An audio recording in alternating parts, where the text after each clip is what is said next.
주 말씀하셨네.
이제 우리 하나님 말씀은 로마서 12장입니다. 로마서 12장 14절부터 21절까지 말씀입니다.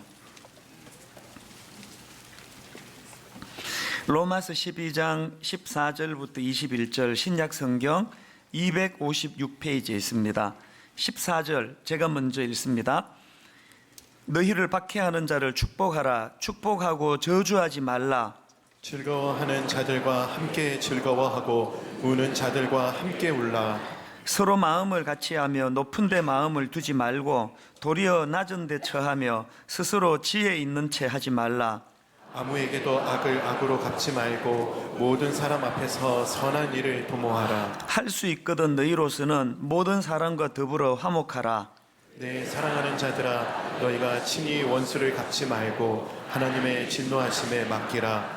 기록되었으되 원수 갚는 것이 내게 있으니 내가 갚으리라고 주께서 말씀하시니라. 내 원수가 줄이거든 먹이고 목마르거든 마시게 하라. 그리함으로 내가 숯불을 그 머리에 쌓아 놓으리라. 악에게 지지 말고 선으로 악을 이기라. 아멘. 멀리 가려면 함께 가라, 이런 제목의 그 책에 나오는 이야기입니다.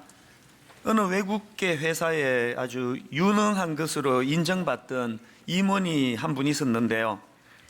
이렇게 유능하다고 인정을 받다가 보니까 이제 매번 그 대표 자리에 그 후보로 오르는데 이상하게도 맨 마지막에 계속 탈락을 하는 겁니다.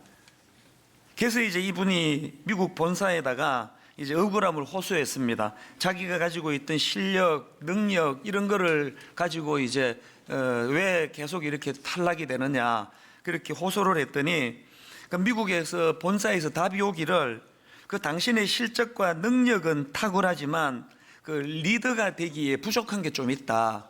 그러면서 이제 이런 식의 답이 왔습니다. 유머가 전혀 없고 직원들에게 인간적인 관심을 보이지 않았다는 점, 그리고 무엇보다 경비 아저씨나 청소하는 아주머니에게 먼저 인사한 적이 없을 뿐더러 그들의 인사도 받아주지 않았다는 점이다.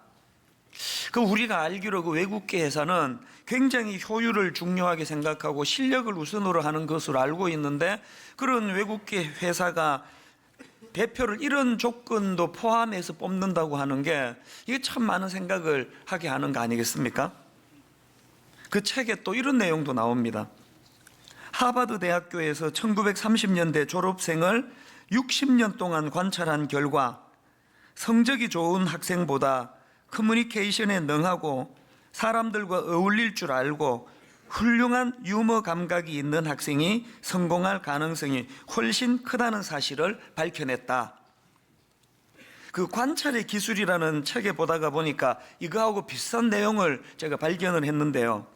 그 미국의 MIT 공대 졸업생들을 이제 추적해가지고 그 성공했다고 평가되는 사람들을 대상으로 설문조사를 했다는 겁니다. 그랬더니 그 자신의 성공 요인으로 이 전문적인 기술과 실력 이걸 꼽은 사람은 겨우 15%밖에 안 되더라는 겁니다. 자기 성공의 요인을 좋은 인간관계와 공감의 능력이 있다 이렇게 대답한 사람이 무려 85%라는 겁니다. 지금 이런 내용들이 지금 뭘 강조하는 겁니까? 이 대인관계의 중요성이요. 사실 우리 삶에서 이 대인관계라는 게 굉장히 중요하다는 건 뭐 이런 자료를 들이대지 않더라도 모두가 다 알고 있지만, 근데 문제가 뭡니까? 이 사람과 관계 맺는 게 이게 쉬운 일이 아니라는 거예요. 그 생텍쥐페리의 그 어린 왕자 그 여러 주옥 같은 그 대사들이 많이 나오는데 그 중에 이런 대사 기억하십니까? 세상에서 가장 어려운 일은 사람이 사람의 마음을 얻는 일이란다. 야, 이 나이가 들어갈수록 이게 너무 와닿는 명대사 중에 명대사예요. 세상에서 어렵고 어려운 일이 그 사람의 마음을 얻는 일이라고 한다면 이게 참 중요하지만 또 이 문제가 늘 우리를 괴롭히는 그런 이중적인 성격을 갖고 있는 게 대인관계인 것 같습니다.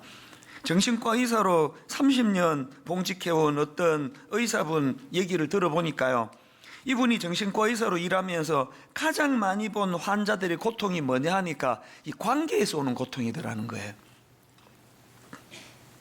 오죽하면은 어느 취업 포털에서 직장인 448명을 대상으로 설문조사를 했는데 질문이 이렇습니다. 직장 생활을 하면서 화병을 앓은 적이 있는가?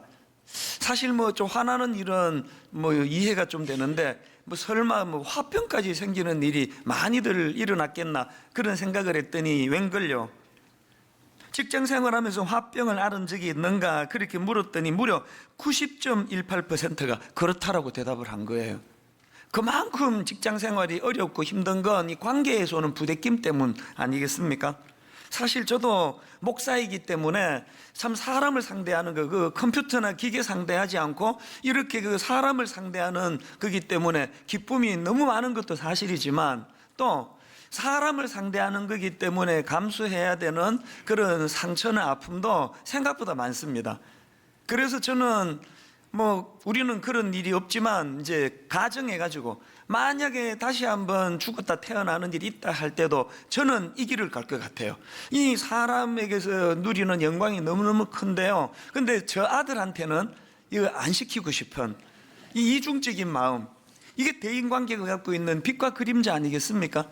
제가 지난 30년 목회하면서 걸어왔고 겪었던 그 모든 것들을 우리 아들이 똑같이 겪게 된다면 얘가 이걸 감당할 수 있을까? 그런 생각이 드니까 안 시키고 싶은 거예요. 이렇게 중요하지만 어렵고 또 어렵지만 반드시 이루어내야 하는 것이 이 대인관계 문제인데요. 더군다나 예수 믿는 우리는 더 심각한 문제가 있습니다. 히브리서 12장 14절에 보니까 모든 사람과 더불어 화평함과 거룩함을 따르라. 이것이 없이는 아무도 주를 보지 못하리라. 여기 보니까 하나님이 그토록 중요하게 생각하시는 거룩함과 더불어 같은 선상에서 무슨 말씀을 하느냐? 니들이 정말 주님을 보고 싶으냐? 모든 사람과 더불어 화목하게 지내야 된다. 이게 굉장히 의외이면서도 또 심각하게 들려졌습니다. 여러분, 영적으로 회복하기를 원하십니까? 거룩을 회복하셔야 되는데 그 무게와 똑같이 관계의 회복이 일어나야 된다는 겁니다. 저는 늘 주장하고 또 강조합니다. 왜 용서해야 되는지 아십니까? 왜 여러분 마음에 상처받은 이런 문제를 치유받아야 되는지 아십니까? 우리가 받은 상처를 치유받지 못하면 그게 영적 침체로 연결이 된다는 겁니다. 오늘 본문에서도 이걸 강조하고 있는데요. 자, 로마서 12장 18절입니다. 할 수 있거든 너희로서는 모든 사람과 더불어 화목하라. 여러분이 아시지만 그 성경의 논조는 이런 식으로 접근하지 않습니다. 해라, 하지 마라. 이 단호한 의조지 뭐 할 수 있거든 이런 표현을 쓰지 않는데요. 모든 사람과 더불어 화목하라는 이 항목에만큼은 조건절을 붙여가지고 할 수 있거든 모든 사람과 더불어 화평해라, 화목해라. 뭘 의미합니까? 거의 불가능하다는 뜻 아닙니까? 또 그런가 하면은 불가능하다고 그렇게 포기하지 말고 뭐 어쩔 수 없이 화목할 수 없는 이런 경우는 차치하고라도 힘써 가지고 어떻게 해야 되냐고요? 최선을 다해서 모든 사람과 더불어 화목하게 지내려고 애써야 한다.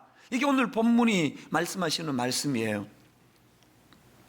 그러고 보면은 이 대인관계와 관련한 성경의 가르침은요, 마태복음 22장에서의 주님의 그 말씀이 거기에 단정적으로 선언적으로 그렇게 선포하고 있는 내용으로 다 정리가 되는데요.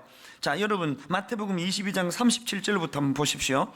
예수께서 이르시되 내 마음을 다하고 목숨을 다하고 뜻을 다하여 주 너의 하나님을 사랑하라 하셨으니 이것이 크고 첫째 되는 계명이요 둘째도 그와 같으니 내 이웃을 내 자신같이 사랑하라 하셨으니 이 두 계명이 온 율법과 선지자의 강령이니라.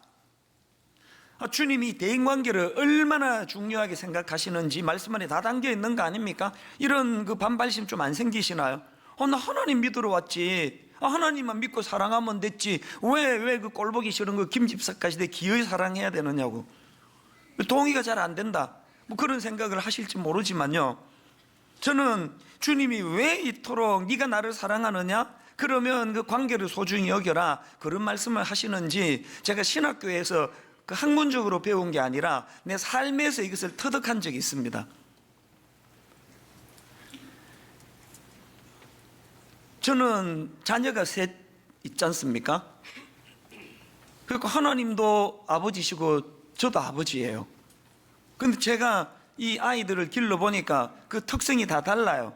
장점도 다 다르고 약점도 다 다른데요. 우리 큰 딸은 참 좋은 장점이 뭐냐? 이 아빠에 대해서 정말 정스러워요. 어릴 때부터. 늘 그 막 삐뚤빼뚤 글씨로 그 쪽지 써가지고 건네면은 아빠 사랑해요 이런 거 써서 건네주고요.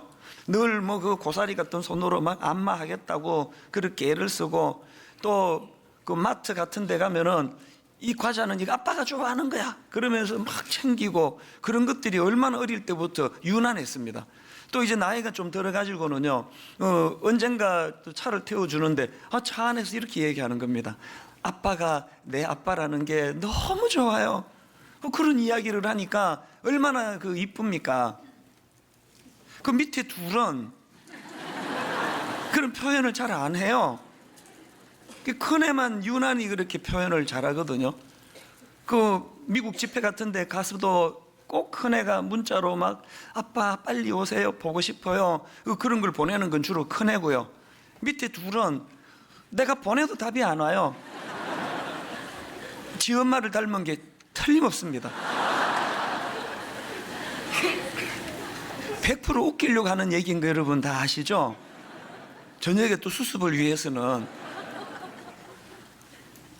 그래서 제가 참 이 큰아이에게 고마운 생각을 많이 하고 있는데요. 한 번은 그 막내 아들이 중학교 2학년, 여러분 그 우리나라의 그 중2 무서운 건 다 아시잖아요. 이 녀석이 이제 중학교 2학년이 되니까 이제 사춘기가 된 거예요. 그래가지고 그 안 하던 반항도 하고 또 막 문 닫아놓고 들어가서 나오지도 않고 또 공부도 안 하고 막 이런 이제 사춘기를 하니까요. 한 번은 그 자기 큰 누나가 우리 큰 딸이 막내를 데리고 들어가더라고요. 안 나와요. 아무리 기다려도 안 나와요. 저는 좀 일찍 자는 편이라서 못 기다리고 자러 들어갔습니다. 그리고 한 며칠이 지났는데요. 그 막내가 하는 말이 그날 자기가 그 누나한테 불려가가지고 긴 시간 그 훈계를 들었다는 거예요. 근데 얘가 하는 말이 그 아빠가 평소에 늘 하던 그 얘기를 또 하더래요. 자기 언니가, 누나가. 근데 이 녀석이 하는 말이 아빠가 하실 때는 그 귀찮은 잔소리로 그렇게 들었는데 그날은 누나가 똑같은 잔소리를 해도 너무 와닿더라는 거예요.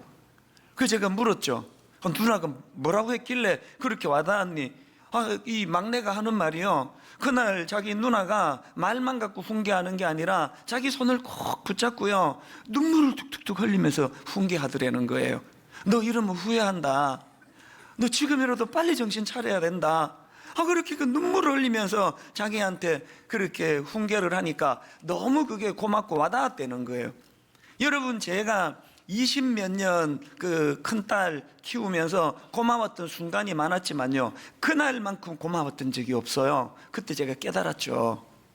우리 아버지 하나님도요, 우리가 그 하나님을 정성껏 섬기고 하나님께 정말 온 마음을 다해서 예배드리고 하는 것도 하나님이 기뻐하시지만, 하나님은 우리끼리 잘 지내는 거, 이걸 참 좋아하시겠구나. 그걸 제가 같은 아버지로서 그걸 제가 깨닫게 된 거예요. 왜 하나님이 니들이 나 사랑해라 이거로 끝나지 않고 또 같이 서로 사랑하기를 그렇게 원하셨는지 이해가 되는 거 아닙니까? 그래서 저는 오늘 그런 맥락에서 이 18절 말씀을 중심으로 말씀을 좀 살펴보려고 하는데요. 할 수 있거든 너희로서는 모든 사람과 더불어 화목하라.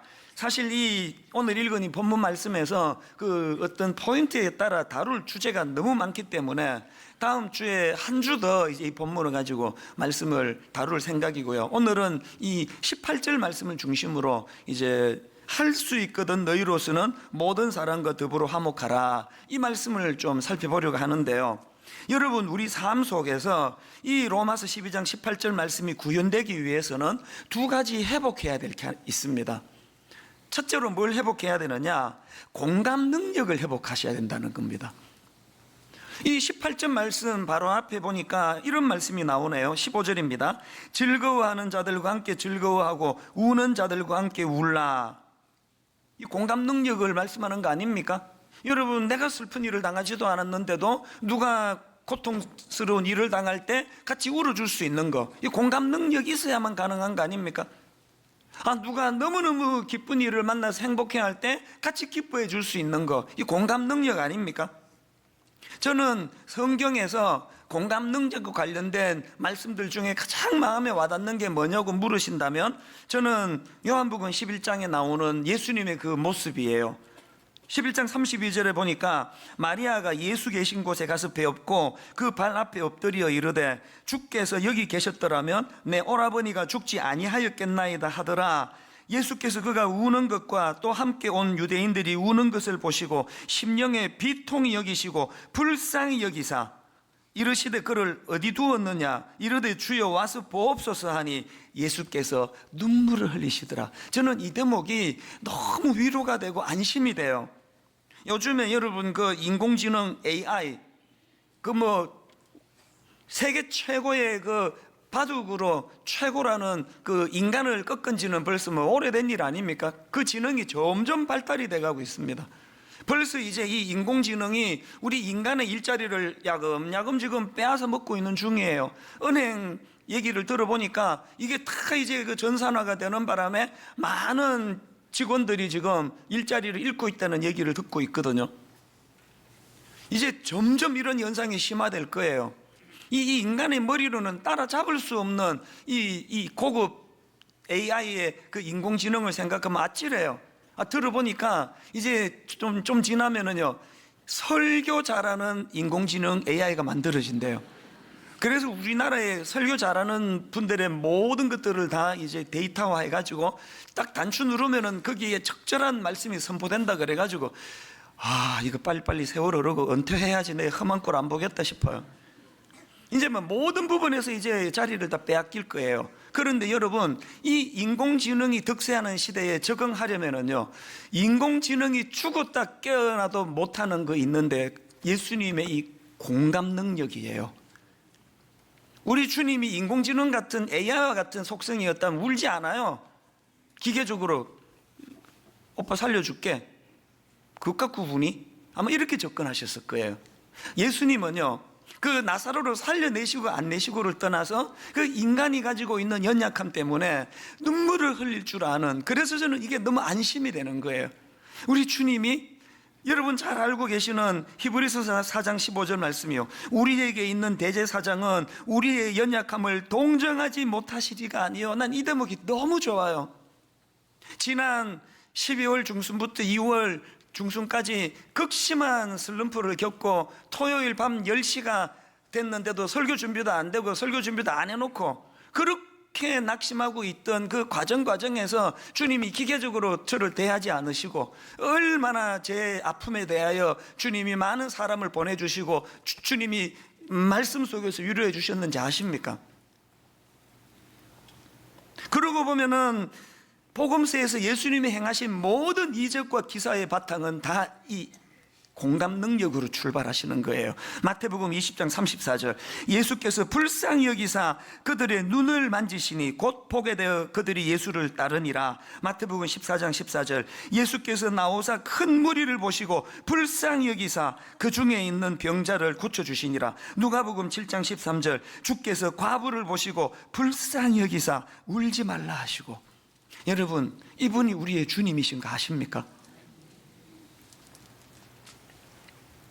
제가 어느 글에서 봤는데요, 그 연세 드신 할머니가 운영하시는 국수집이, 이분이 너무너무 귀하신 분이에요. 그 서민들 돈도 없는데 그 국수값 자꾸 올려서 내느냐 그래가지고요, 국수 한 그릇에 3,000원에 파시는데 제 기억으로 이게 10몇 년 동안인가 20년 동안 가격을 안 올리고 계시대요. 그래서 이게 이제 화제가 돼가지고 텔레비전에서 이제 그 가게를 소개하는 그런 프로그램에 나왔나 봅니다. 그 할머니의 국수집이 TV에 이제 소개가 되고 나서 어느 젊은 남자가 방송국으로 전화를 했다는 거예요. 그 사연을 들어보니까요, 이 젊은 남자가 이제 사업을 하다가 사기를 당해가지고 완전히 망한 거예요. 폭망이라 그러죠. 완전히 망하고 가슴 아프게도 아내가 그것을 못 견뎌가지고 도망가 버렸대요. 졸지에 이 젊은 남자가 이제 노숙자 신세가 돼가지고 이제 밥을 국을 하기 위해 가지고 이 식당 저 식당 그렇게 전전하는데 얼마나 무시를 당하고 가는 데마다 쫓겨나고, 그래서 세상에 대한 분노가 이제 폭발하기 직전이었답니다. 내 이놈의 세상 불질러 버려야 되겠다, 그런 분노와 울분을 가지고 이 할머니 이 국수집을 찾은 거예요. 굶주려 있다가 그 3,000원짜리 국수 한 그릇을 막 얼마나 허겁지겁 먹었겠냐고요. 그렇게 다 먹어가는데 할머니가 그 그릇을 확 뺐더니 거기에 또 채워서 한 그릇을 온전히 채워가지고 그렇게 대접을 하시더래요. 그래서 이제 두 그릇을 삽시간에 다 먹었는데 돈이 있어야죠. 냈다 도망을 친 거예요. 이거 얼마나 배은망덕입니까?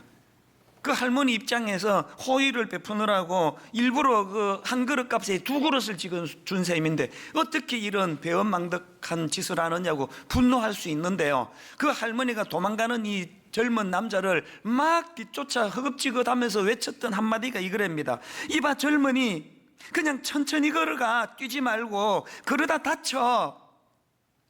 그 할머니의 이 한마디가요, 세상을 향한 이 정오, 울분, 이거를 다 버리게 만들어 놓으라고 그렇게 그 PD에게 전화를 걸어가지고 연신 그 감사합니다를 연발했다는 거예요. 이거 교회에서 봐야 되는 모습 아닙니까? 오늘 교회가 영적으로 뭔가 문제가 있다는 것을 감지할 수 있는 건 오늘 교회는 너무 삭막해져 버렸어요. 교회에서 이런 모습 보기 어렵습니다. 교회에서 무슨 실수하면요, 용서 잘 안 일어납니다. 한번 왕따 됐다 그러면 그걸로 끝이에요. 저는 이번 동계올림픽에 그 아이스 댄싱 그 민유라, 제가 알기로 그 재미교포인데요. 이 민유라라는 재미교포와 또 알렉산더 갬린이라는 이제 이 외국인인데 귀화를 했다고 그래도 대한민국으로. 보통 우리가 알기로 그 아이스 댄스는 전부 다 이제 외국 곡을 가지고 또 클래식을 가지고 배경으로 이제 그 아이스 스케이트를 타는데요. 이번에 동계올림픽에서 그 민유라와 알렉산더 갬린이 무슨 곡을 배경으로 했느냐? 홀로 아리랑. 그 리듬도 굉장히 그 우리한테 익숙하고요. 외국 사람들은 좀 생소했을 거예요. 그런데 저는 그게 많은 사람들에게 감동이 됐다 그랬는데요. 저는 그 노래 선율도 좋았지만 가사 중에 나오는 이 대목이요. 가다가 힘들면 쉬어 가더라도 손잡고 가보자, 같이 가보자. 이게 원래 이게 우리나라의 정서 아닙니까? 그래서 제가 이 가사를 검색을 해봤습니다. 아리랑 아리랑 홀로 아리랑 아리랑 고개를 넘어가 보자. 가다가 힘들면 쉬어 가더라도 손잡고 가보자, 같이 가보자. 금강산 맑은 물은 동해로 흐르고 설악산 맑은 물도 동해 가는데 우리들 마음은 어디로 가는가? 언제쯤 우리는 하나가 될까? 아리랑 아리랑 홀로 아리랑 아리랑 고개로 넘어가 보자. 가다가 힘들면 쉬어 가더라도 손잡고 가보자, 같이 가보자. 너무 뭉클한 거예요. 그 무슨 이념으로 또 그 무슨 그 젊은 세대와 연세대신 세대로 지금 그 세대 차이로 또 동쪽과 서쪽, 남쪽과 북쪽 갈기갈기 지금 마음이 찢겨져 있는 우리나라 현실에서 어쩌다가 우리나라가 이렇게 돼버렸나. 그러니까 이 홀로 아리랑이라는 이 노래 리듬과 또 선율과 더불어서 이게 꼭 제 마음에 하나님이 주신 메시지 같은 거예요. 여러분, 금강산 맑은 물은 동해로 흐르고 설악산 맑은 물도 동해 가는데 우리들 마음은 어디로 가는가? 언제쯤 우리는 하나가 될까? 언제쯤 이런 일이 가능하다고요? 예수 그리스도로 말미암아 그 주님의 공감 능력이 우리 안에 회복이 될 때, 어지간하면은 용납하고 어지간하면은 품고 어지간하면은 함께 가는 이런 정신은 이게 회복이 어려운 건가요? 내 마음이 지옥일 때라는 그 책을 보니까요, 그 책에 정신과 의사 정혜심 박사님의 그 말을 인용하는 대목이 있더라고요. 자, 내용을 한번 들어보세요. 치유란 동굴 속에 숨은 사람을 끄집어내는 게 아니라 그의 옆에서 어둠을 함께 감내하는 것이다. 이게 저는 너무 마음이 와닿아요. 이게 치유란 동굴 속에 숨은 사람을 끄집어내는 게 아니라 그의 옆에서 어둠을 함께 감내하는 것이다. 그러다 보면 그가 동굴에서 스스로 걸어 나오게 된다. 제가 왜 이 대목을 읽다가 마음이 뭉클했는지 아십니까? 한 장면이 떠올라가지고 성경에 요한계시록 3장 20절을 보십시오. 볼지어다 내가 문 밖에 서서 두드리노니 누구든지 내 음성을 듣고 문을 열면 내가 그에게로 들어가 그와 더불어 먹고 그는 나와 더불어 먹으리라. 내 연약함을 공감해 주시는 주님이시기 때문에 강요하지 않고 윽박지르지 않고 치유란 동굴 속에 숨은 사람을 끄집어내는 게 아니라 그의 옆에서 어둠을 함께 감내하는 것이다. 앞에서도 말씀드렸지만 지난 12월 중순부터 2월 중순까지 동굴에 갇힌 것처럼 극심한 슬럼프에 빠져 있을 때 하나님은 저를 책망하지 않으시고 강요하지 않으시고 목사가 왜 그 모양이냐고 비난하지 않으시고 동굴에서 제 스스로 나오기를 기다려 주시는, 여러분, 그 주님을 우리가 경험하고 그 은혜에 감격이 된다면 우리도 누군가를 향하여, 연약한 누군가를 향하여 공감 능력을 가지고 동굴 앞에서 그를 기다려주며 함께해 주는 이런 자리로 옮겨가게 되기를 바랍니다. 그런가 하면은 두 번째로 로마서 12장 18절 말씀을 구현하기 위해서 하나 더 해야 되는데요, 겸손을 회복해야 한다는 거예요. 16절을 보시겠습니까? 서로 마음을 같이 하며 높은 데 마음을 두지 말고 도리어 낮은 데 처하며 스스로 지혜 있는 체 하지 마라. 비슷한 말씀이 빌립보 2장에도 나옵니다. 3절 4절 아무 일에든지 다툼이나 허용을 하지 말고 오직 겸손한 마음으로 각각 자기보다 남을 낮게 여기고 각각 자기 일을 돌볼 뿐더러 또한 각각 다른 사람들의 일을 돌보아 나의 기쁨을 충만하게 하라.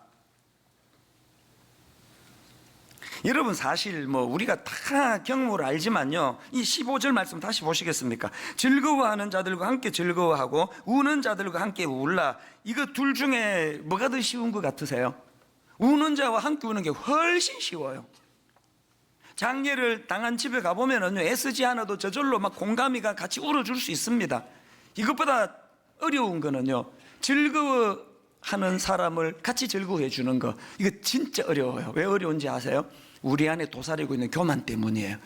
저 사람이 나보다 실력도 모자라는데 왜 나보다 앞서느냐고.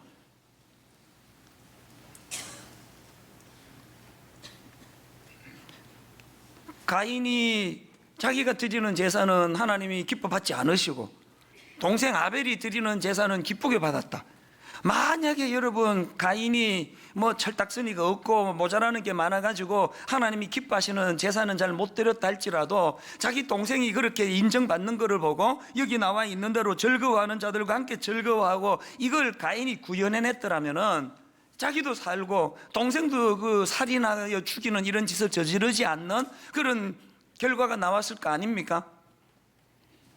그리고 또 그런 마음을 갖고 있었던 사람이라면 하나님은 어떤 예배를 제사를 드리든지 기쁘게 다 받으셨을 거예요.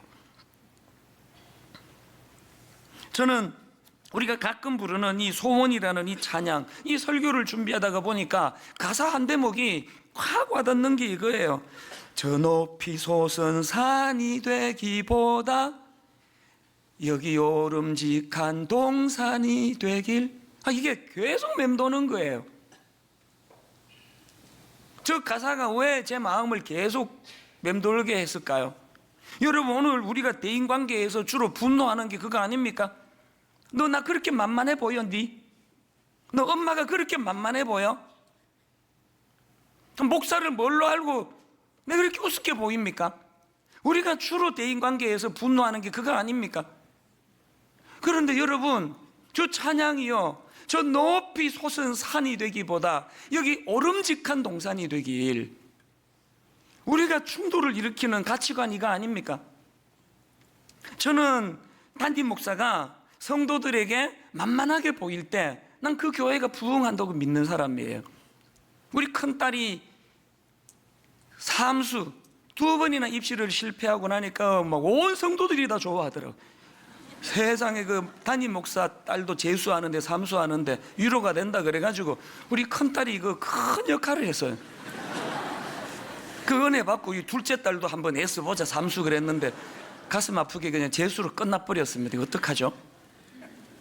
여러분, 목사가 저 높이 솟은 산이 되려고 그렇게 발악할 때 부흥하는 교회를 나 본 적이 없습니다. 한 나라의 지도자가 그저 오름직한 동산과 같이 겸손한 모습을 보이면 그 나라가 부흥하는 거 아닙니까? 순장님이 지고지순해가지고 다른 순원들이 막 그냥 쳐다도 못 보는 그런 순장은요, 부흥하기가 어려워요.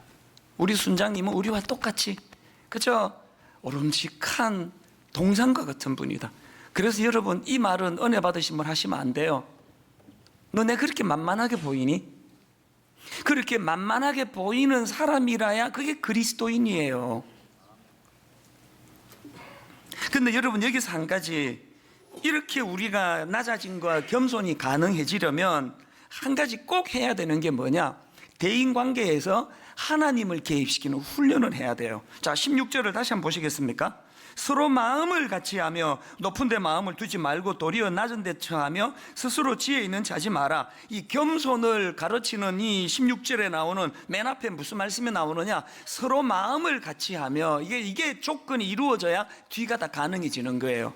그 김도연 교수님이 쓴 책에 보니까 여기 나오는 서로 마음을 같이 하며 이걸 직역하면은 원어로 이런 뜻이래요. 서로 같은 것을 생각하고 그래요. 근데 이 단어와 똑같은 표현을 쓴 곳이 한 군데 더 있는데 원어로요. 빌립보서 2장 2절인데요. 자, 1절부터 한번 보십시오. 그러므로 그리스도 안에 무슨 권면이나 사랑에 무슨 위로나 성령에 무슨 교제나 긍휼이나 자비가 있거든 마음을 같이하여 같은 사랑을 가지고 뜻을 합하여 한 마음을 품어. 여기에도 마음을 같이하여 또 한 마음을 품어. 이게 본문 16절과 같은 것을 생각하라는 거예요. 그러면서 이 무슨 같은 생각을 해야 되느냐를 바로 그 다음 5절부터 이렇게 설명합니다. 너희 안에 이 마음을 품으라 곧 그리스도 예수의 마음이니. 그리고 여기서 말하는 우리가 품어야 될 예수의 마음이 뭔지를 6절부터 이렇게 설명합니다. 그는 근본 하나님의 본체시나 하나님과 동등됨을 취할 것으로 여기지 아니하시고 오히려 자기를 비워 종의 형체를 가지사 사람들과 같이 되셨고 사람의 모양으로 나타나사 그 다음 보세요. 자기를 낮추시고 죽기까지 복종하셨으니 곧 십자가에 죽으심이라. 여러분, 우리가 한 마음이 돼가지고 높은 데 마음을 두지 않고 서로 같은 마음을 품기 위해서는 무슨 같은 마음을 품어야 된다고요? 예수 그리스도의 십자가에 낮아지는 그 마음을 품어야 된다는 거예요. 대인관계에서 하나님 그 사람과 나 사이에 주님의 십자가를 개입시키는 거, 이 훈련이 필요하다는 말씀이에요. 이건 교만의 문제뿐만 아니고요. 오늘 말씀의 흐름을 한번 보십시오. 본문 18절을 다시 보시겠습니까? 할 수 있거든 너희로서는 모든 사람과 더불어 화목하라. 그리고는 바로 그 다음 19절입니다. 내 사랑하는 자들아 너희가 친히 원수를 갚지 말고 하나님의 진노하심에 맡기라. 지금 여러분 모든 사람과 더불어 화목하는데 특히 내게 원수 같은 그 사람의 문제를 해결해야 되는데 그 문제가 해결되기 위해서 뭐 해야 된다고요? 그 원수 같은 사람과 나 사이에 누구를 개입시킵니까? 하나님을 개입시키는 거 아닙니까? 이걸 잘 구현한 분이 다윗 아닙니까? 다윗이 엔게디 광야 굴에서 드디어 원수 사울을 죽일 기회가 왔거든요. 모든 그 다윗을 따르는 사람들이 지금이 절호의 기회다 할 때 다윗의 반응을 한번 보십시오. 사무엘상 24장 6절.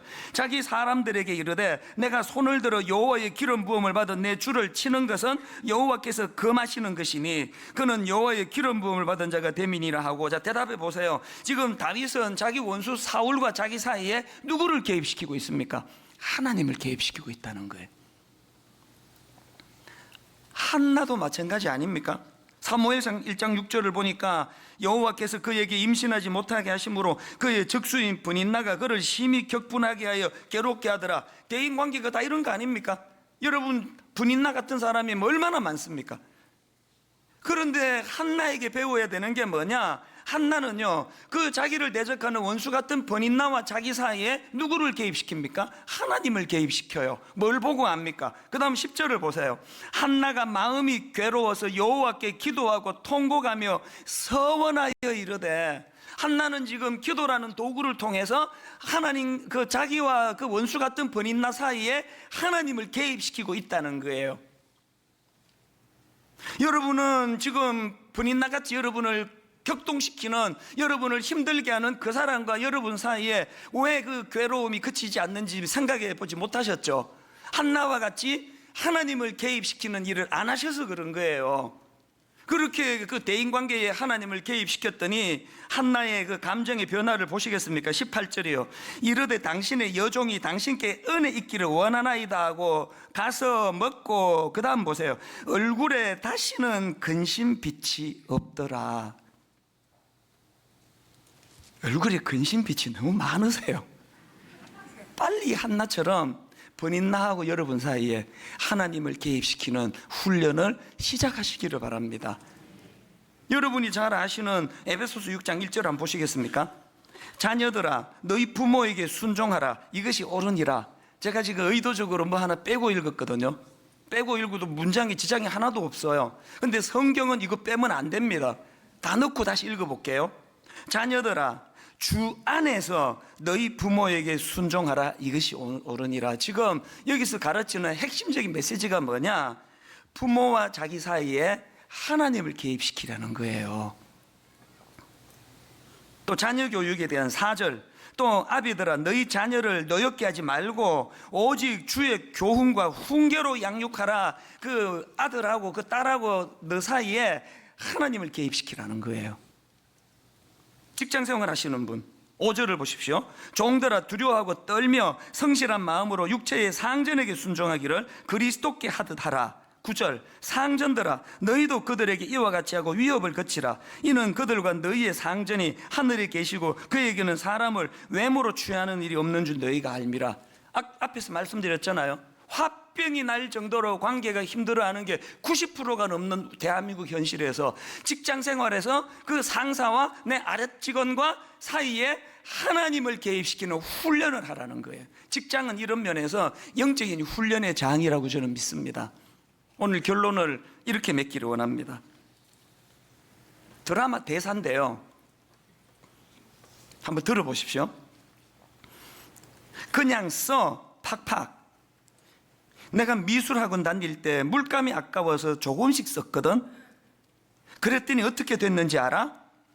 중간에 굳어서 반도 못 쓰고 버렸어. 물감이랑 마음이랑 다 똑같아. 아끼지 마. 그러다 굳어버려. 저번에 오빠 네가 그랬잖아. 마음도 물감 같은 거라고. 굳기 전에 써야 한다고.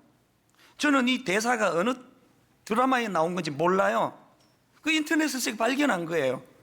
어느 드라마에서 나오는 대사인지도 모르지만 저는 이거를 옮겨 적어놓고 너무나 공감하면서 봅니다. 여러분, 물건이랑 마음이랑 공통점이 하나 있는데요, 아끼면 굳어버린대요. 팍팍 써야 된대요. 여러분, 우리가 오늘 이 말씀을 마무리하면서 로마서 12장 18절에 할 수 있거든 너희로서는 모든 사람과 더불어 화목하라. 이 말씀이 구현되기 위하여 십자가 지신 예수 그리스도, 날 위하여 공감 능력을 가지고 우리를 구원해 주신 그 주님을 대인관계에 개입시키면서 물감이랑 마음이랑 아끼면 굳어진다는 이 원리를 가지고 내 주변 사람들에게 함께 울고 함께 웃고 이 마음을 팍팍 사용하는 그런 저와 여러분 되기를 바랍니다. 오늘 말씀을 좀 생각하시면서요, 아까 제가 가사 인용했던 소원이라는 찬양을 같이 한 번 더 부르기를 원합니다. 삶의 작은 일에도 그 마음을 알기 원하네. 그 길, 그 좁은 길로 가기 원해. 여러분, 대인관계에서 나의 작음을 알고 그분의 크심을 알고 저 높이 솟은 산이 되기보다 여기 오름직한 동산이 되길, 우리 가사를 생각하시면서 같이 불러보시겠습니다. 삶의 작은 일에도 삶의 작은 그 마음을 알기 원하네. 그 길, 그 좁은 길로 가기 원해. 그 좁은 길로 가기 원해. 나의 자금을 알고 나의 자금을 알고 그분의 크심을 알며 소망, 그 깊은 길로 가기 원하네. 길로 가기 원해. 다시 한번 고백하시겠습니까? 삶의 작은 일에도 삶의 작은 일 그 마음을 그 마음을 알기 원하네. 그 길, 그 좁은 길로 가기 원해. 길로 가기 원해. 나의 자금을 알고 그분의 크심을 알며 소망 그 깊은 길로 가기 원하네. 저 높이 솟은 산이 되기보다 저 높이 솟은 산이 되기보다 여기 오름직한 동산이 되길, 여기 오름직한 동산이 내 가는 길만 비추기보다는 내 가는 길만 비추기 누군가의 길을 비춰준다면, 누군가의 길을 여러분, 여러분, 주님과 동행하는 내 인생길에는 내가 노래하듯이 내가 노래 또 내가 얘기하듯이 살길 난 그렇게 죽기 원하네. 삶의 한 절이라도 그분을 닮기 원하네. 사랑 그 높은 길로 가기 원하네. 여러분, 앞에서도 말씀을 드렸습니다만 저 높이 솟은 산이 되려고 바둥바둥 하다가 우리 이렇게 된 거 아닙니까? 누가 나보다 조금만 더 높은 산이다 싶으면 마음의 평안이 다 사라지고 질투심에 잠을 이루지 못하고 세상에 사촌이 땅 사면 배 아픈 나라가 우리나라 말고 또 있습니까? 하나님, 이것이 세상의 질서라고 한다면 저 높이 솟은 산이 되기보다 여기 오름직한 동산이 되길, 주님, 내 입에서 다시는 내가 그렇게 만만하게 보여?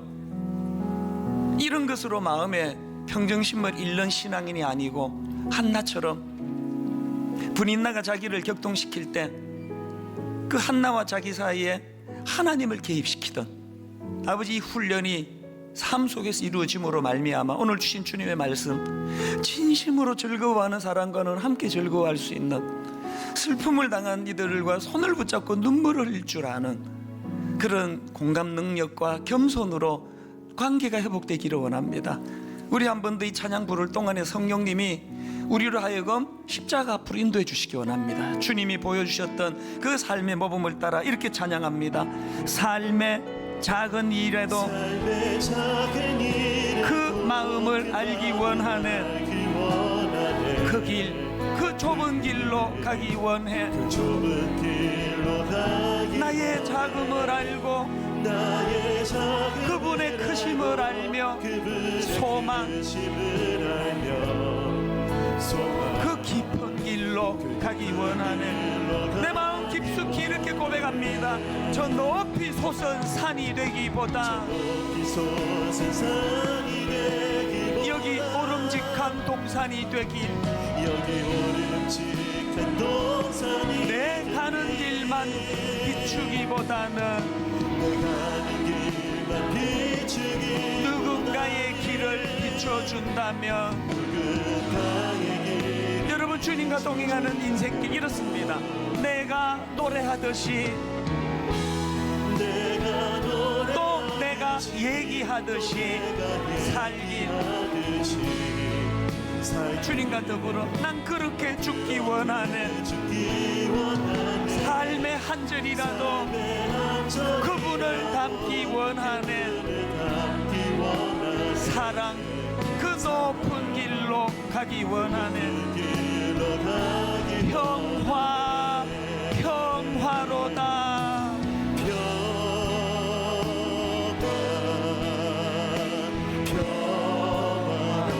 하늘 위에서 내려오네.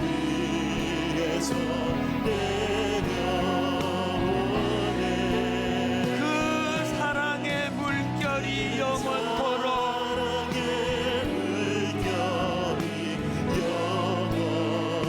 내 영혼을 덮어소서. 우리 함께 높여 내 마음의 대인관계소는 상함이 치유되기 원합니다. 평화로다.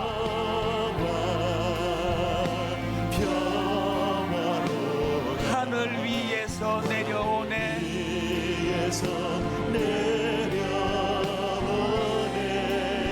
그 사랑의 물결이 영원토록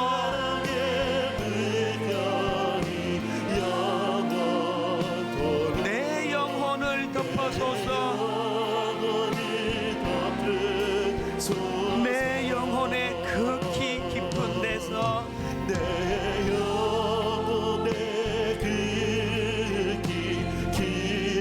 맑은 가락이 훈련하네. 대인관계에서 받은 상함 다 치유되고 하늘 곡조가 언제나 흘러나와 함께 울고 함께 웃으며 함께 웃고 함께 울며 내 영혼을 고이 싸네.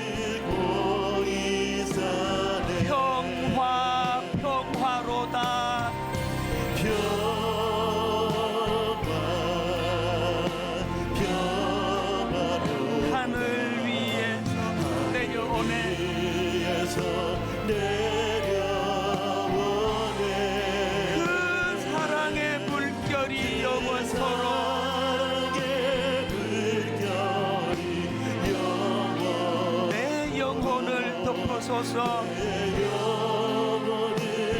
우리 다 자리에서 일어나셔서 내 마음속에 솟아난 이 평화는 내 마음속에 솟아난 이 평화 깊이 묻힌 보배로다. 깊이 묻힌 보배 여러분, 하나님이 주신 이 평화, 나의 보화를 캐내어 가져갈 자,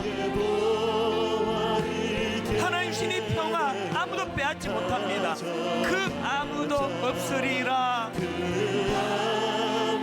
바로 이 시간 하나님 주시는 그 평화, 평화로다.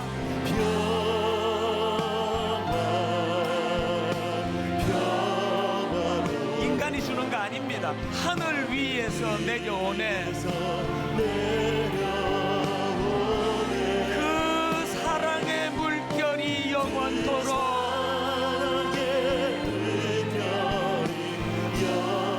내 영혼을 덮어소서.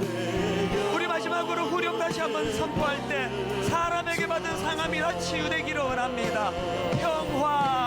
평화로다.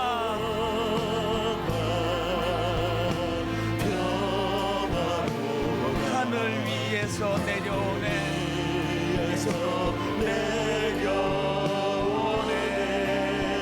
그 사랑의 물결이 영원토록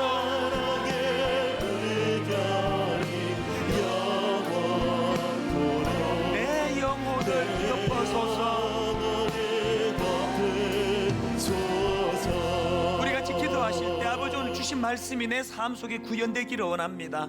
그 일이 가능하도록 우리를 십자가 앞으로 인도하여 주시기를 원합니다. 우리 통성으로 같이 기도하시겠습니다. 하나님 아버지, 우리는 늘 관계에서 아픔을 겪습니다. 상처를 받습니다. 우리는 늘 아버지 대인관계 때문에 잘하고 싶은데 잘할 수가 없어서 그것 때문에 마음이 낙심이 될 때가 얼마나 많은지요. 하나님, 오늘 주신 말씀을 가지고 다시 한번 도전해 보기를 원합니다. 아버지 그 은혜를 경험하며 내 땅을 사랑하는 그리스도인 되게 하여 함께 즐거워하는 자들과 더불어 함께 즐거워할 수 있고, 하나님의 샬롬 함께 우는 자들과 더불어 함께 눈물을 흘릴 줄 아는 우리 주님의 공감 능력이 내 안에서 회복되기를 원합니다. 이것들이 이루어질 수 있음을 아버지, 그 일이 가능하기 위하여 내 안에 교만을 꺾어주시기를 원합니다. 함께 안에 주 안에서 아버지 도와주시는 나보다 남을 낮게 여기는 이 마음이 회복될 때, 아버지 우리 삶에 대해서 나보다 남을 낮게 여기는 이 마음은 주님으로부터 나온다는 사실을 자각할 때, 아버지 진심으로 나보다 잘 되는 사람들을 아버지 탐대한 마음으로 축복하며 함께 기뻐할 수 있을 줄 믿사오니 뺏어갈 수 없는 그 자리로 인도하여 주시옵소서. 신령을 충만하게 하여 주시옵시며 하나님, 이번 한 주간 주님의 그 샬롬과 평화를 맛볼 수 있는 할 수 있거든 모든 사람과 더불어 화목하라는 그 주님의 말씀이 구현되는 귀하고 복된 한 주간 되도록 인도하여 주시옵소서.